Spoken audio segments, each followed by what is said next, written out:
আসসালামু আলাইকুম রহমতুল্লাহ। স্নাত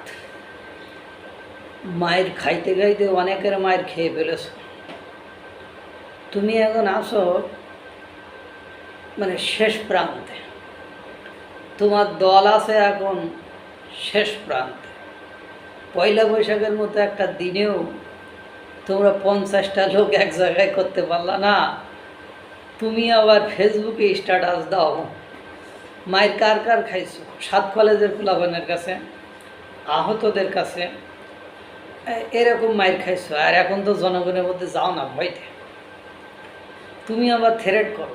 আর আওয়ামী লীগের মিছিল তো বড় হবেই, কারণ যারা পাখা রাজনীতিবিদ, রাজনীতি যাদের নেশা পেশা, তারা আওয়ামী লীগ সম্পর্কে ধারণা রাখে। আওয়ামী লীগ সম্পর্কে তারা বোঝে যে তাদের নিষিদ্ধ করলে এদেশে কি হতে পারে।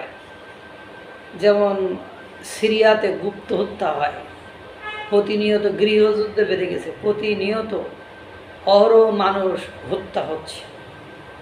যখন তুমি আওয়ামী লীগকে নিষিদ্ধ করবা, তখন দেশে যে অরাজকতার সৃষ্টি হবে, সেই অরাজকতার দায় কি তুমি নিতে পারবা?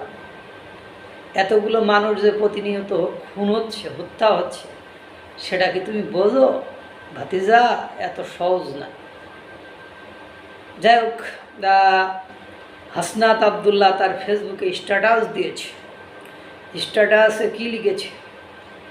যেদিন থেকে আমাদের আওয়ামী বিরোধী অবস্থান এবং কম্প্রোমাইজের রাজনীতির বিরোধিতাকে শিষ্টাচার বহির্ভূত বলা শুরু হয়েছে, সেদিন থেকেই আওয়ামী লীগের মিছিল বড় হতে শুরু করেছে।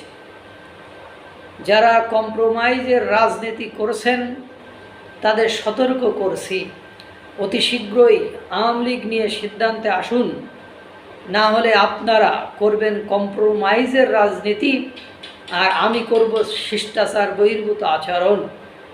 আমি শিষ্টাচার বহির্ভূত আচরণ শুরু করলে নিতে পারবেন না, সাবধান হয়ে যান। বাবা, তোমার শিষ্টাচার বহির্ভূত আচরণ, তোমার ডাকে আর এই রাজুতে আয় কেউ আহে না। তোমার ডাকে রাজুতে আয় কেউ আহে না। এরপরে তুমি অনেকগুলো কর্মসূচির ডাক দিয়েছ, কাউকে পেয়েছো শোনা? তোমার দৌড়ে এখন ফেসবুক আর ওই মিডিয়ার মধ্যে, আর ওই সব দল মিলে যে মার্চ ফর গাজা, তারপরে ইফতার পার্টি, এই ধরনের সবাই মিলে যে অনুষ্ঠানগুলো করে, সেই জায়গায় তোমার দৌড়। তাছাড়া তোমার কোনো জায়গায় আমি দৌড় দেখি না। মাঝে তোমার কি হয়েছে সেটা তুমি জানো, যে সেনা বাহিনী নিয়ে কথা বলে তুমি কোন তোপের মধ্যে পড়েছিলে।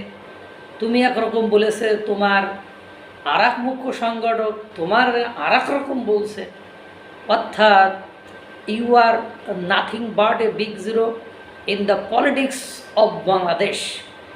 বাংলাদেশের রাজনীতিতে তুমি একটা বড় জিরো ছাড়া আর কিছুই নয়। এসব সাবধান হয়ে যান। শিষ্টাচার বহির্ভূত, তো তুমি শিষ্টাচার বহির্ভূত আচরণ করলে কার কলা ছাড়া?